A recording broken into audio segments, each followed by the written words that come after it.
Hello everyone, welcome back to another match reaction video.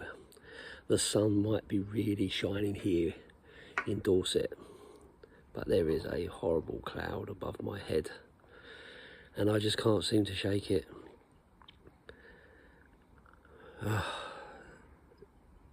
Losing a game of football is stupidly impactful for most football fans. Losing a football match against your arch rivals is even worse. Losing a football match to your arch rivals because you've got no penetration and no, I don't know, desire is unforgivable, really. I got up at 6 o'clock in the morning yesterday, didn't get home until nearly 10 o'clock at night, and for the most part of the day I had a really nice day. Had a lovely breakfast in the Gilpin, met up with some good friends, went to LT's, had a few sing-songs, sunk a few beers, had a laugh, messed about, had a wander down to the high road, watched the youngsters all kind of getting up for it, singing a few songs and all that kind of stuff. You have to excuse me, my eyes hurting. Oh, sunshine. And the atmosphere was building really, really well. Got into the ground and took up my seat. Got to meet the guys who I normally sit next to. They was all up for it as well. But there's something missing. There is absolutely something missing. And it's really, really frustrating because, like I've said so many times, I'm a glass half full kind of guy. And I'm fed up with the constant change and the constant rebuilds, you know, false dawns. I mean, Jesus, how many false dawns are there going to be? How many rebuilds are we gonna have before we actually settle down and start making some progress?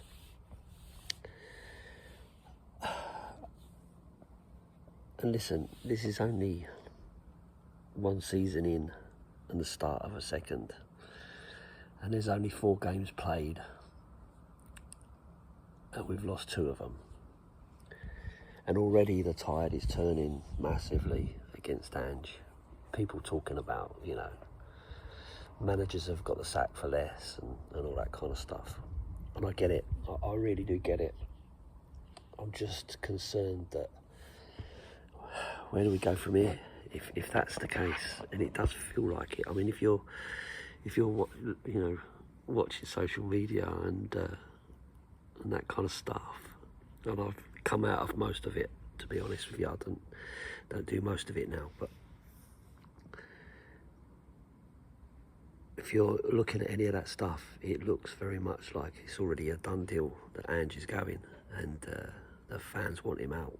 I don't know if that's true or not, and I know there's a fair few people who watch my videos that say, you know, they're Ange out and Ange imposter Coglu and all this kind of stuff, and I get it, and you're entitled to your opinions. But for me, it's not about Ange. It's about having some kind of long-term plan of where you're going. And I know most people are going to go, yeah, but Ange hasn't got a plan. He just plays one thing and that's it, and which works in Scotland where there's only 2 teams, but doesn't work in the Premier League. And yeah, I get it. I understand where people are coming from in that perspective, and it does feel like that. And I'm trying really hard not to lose faith, lose hope, because it's the hope that kills you, for sure. But I did watch the game. I tried to watch it as much as as you can stand when you're right in the heat of it. And it was just it felt a very poor game altogether. There was no real passion in it. It didn't feel like it felt like just any other game. And I know you still only get 3 points for any other game as well, so from that perspective it is just another game. But for a fan, it's massive, right? For both sets of fans. For both sets of fans, no matter what they say, like the bigger fish to fry and your small club and all that bollocks. I don't buy any of that. That it means more to them than they're letting on. In the same way, it means more to us, for sure. I didn't feel that yesterday, like from the players. I felt it from the fans. The atmosphere was pretty good. It wasn't toxic like it should be, but it was pretty good.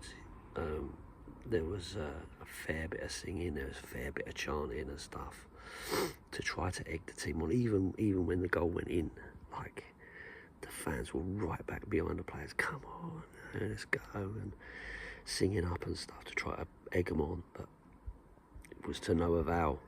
And I have to say, we were just basically left to right, left to right, left to right, left to right, you know, blocked off left to right. And listen, and this isn't me. I'm not slagging off Arsenal here, but because I'm gonna say how I saw it, right? And this isn't a dig. This is just, you know, for me, made sense. They've got two of their best players out, and but they've brought in some pretty good replacements, right? But they kind of had a plan. Arteta had a plan, and his plan was to do what a kind of Burnley type football, right, where they sat back and they, you know, absorbed the pressure because they knew we didn't have a cutting edge, and we didn't give anything to it. We didn't really put any attempts in really, you know, threaten at all. I think Raya had a couple of saves, but nothing really that was going to really bother him that much. And they knew they could soak it up and soak it up. Their defence is good. They've got a good defence, and they could soak it up and soak it up. And they knew that they would get an opportunity, you know, a set piece or a breakaway. They didn't get a breakaway, to be fair. Van der Ven back covered most of that. But what they did get, obviously, was a corner, set piece, and yet again we're get undone. You know, Vicario is not commanding his box, and yet again Romero is, you know, pushed out of the way, and yeah, there's your answer. You know, 1-0 down, and that was it. And you know, Arsenal did all the dark arts. You know, they fell over all the time, they had cramp all the time, they wasted time, and the keeper took his time, and all that kind of stuff, and all the stuff that you think, well, if you've got a plan and you're working to it, that's what you're going to do. You're going to do stuff like that because you want to win the game, and you know that that's how you're going to do it. And that is the biggest criticism of Ange that everyone puts in, is the fact that he doesn't do any of that. He's just got one way of playing: attack, attack, attack, and that's it. But unfortunately, attack, attack, attack doesn't lead to any opportunities. Like, our opportunities were very, very limited yesterday, and it's just the same old story. Left to right, left to right. There was hardly any crosses going in. You know, Solanke was running around, holding up the ball and so on, but he didn't have any clear-cut opportunities. No one ever put him through or give him a headed opportunity or anything. And I have to say, as much, you know, I really don't like singling out players, like in particular, you know, just, you know, because these guys are professionals. They do their job, they work hard and so on. Sorry, my eyes are leaking. But I literally do not understand taking Maddison off and bringing on Timo Werner. I literally don't get it. Timo Werner offers so little and has offered so little for so long. And I honestly can't see anything in him. You know, everyone says, oh, he's got real good pace and all that, but I'm yet to see him take anybody on. So how do you make use of that? And I thought the idea was that they've got this young lad, Bergvall, who's supposed to be the Maddison, the next Maddison. You know, and if you're bringing these players in and they're part of your plan, then that's what you should be doing. You should be bringing him in. You know, you need to win the game at this point. Timo Werner is not going to win you the game. I'm sorry, I just don't see it. Not, but I wouldn't go to the extent of abusing the guy, like people are doing for Brennan Johnson, abusing the bloke so much so that he's had to close his Instagram down. I mean, it's just, you know, toxic, ridiculous. People do stupid stuff like that. You're entitled to your opinion of him as a footballer, not doing what you want him to do, or not playing as well as you want him to play, or whatever. But against Newcastle, he was our best player. So he's obviously got some abilities, right? I'm yet to see Timo Werner be a man of the match, put in a man of match performance. So that's kind of where my head's at from that point of view.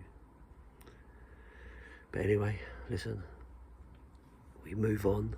Another game to come, and I think this is a must-win for Ange to really, you know, get more time. I just feel like the fan base can become quite toxic quite quickly, and that will have an effect. It will have an effect on the board and so on. You know, they want to see progress, they want to see things moving in the right direction, and they may have faith in him, and they may have a strategic long-term plan of how this is going to go. But Ange does look like a man under pressure to me, and I get it. I absolutely get it, because yesterday was a really poor game. Arsenal did their homework, they did what they needed to do, and they got the result. I'm not saying that they deserved the result, because I didn't think they were particularly good, but we just weren't any good either. Yeah, it's all well and good, like you say. Attack, attack, attack. But if you've got no end product, and you're not putting the ball in the threatening areas, you're not taking your shots, you're not taking your opportunities, then basically all you're doing is having control of a game.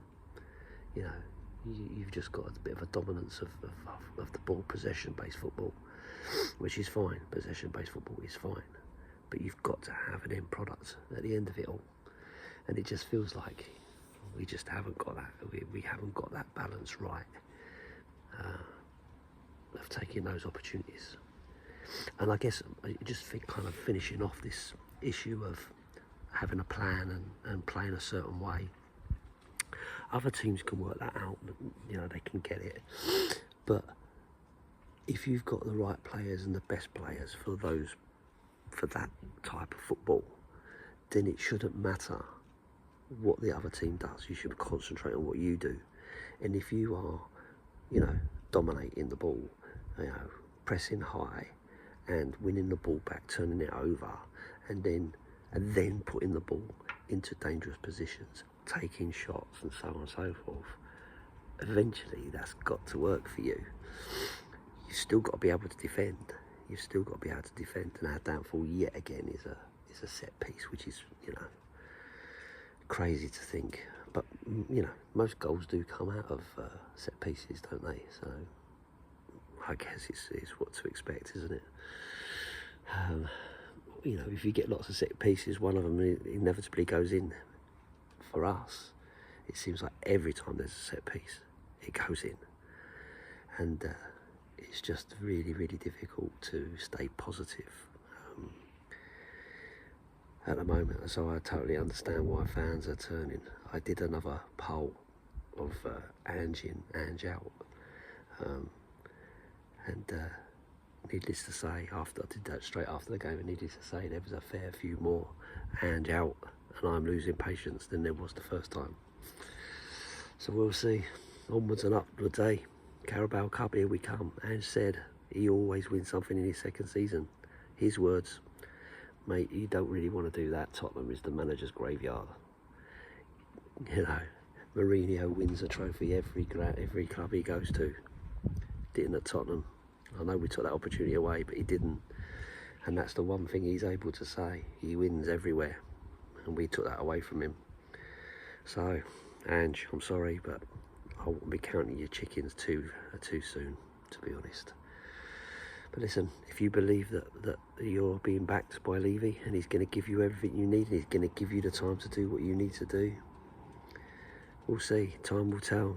But at this moment in time, I can see the fans' patience running out, which isn't a good place to be. But that might just be social media. The majority of fans might be well and truly behind him. I still want to keep the faith. I still want to believe. I still want to be on your side. But I am finding it hard to accept performances like that. So this needs to turn around quick. We need some big performances. We need some big results. Keep the faith. We ain't going nowhere, right? Your club's your club. Your team's your team. It's not like you can go and support someone else, is it? Anyway, we'll leave it there. Up the Spurs.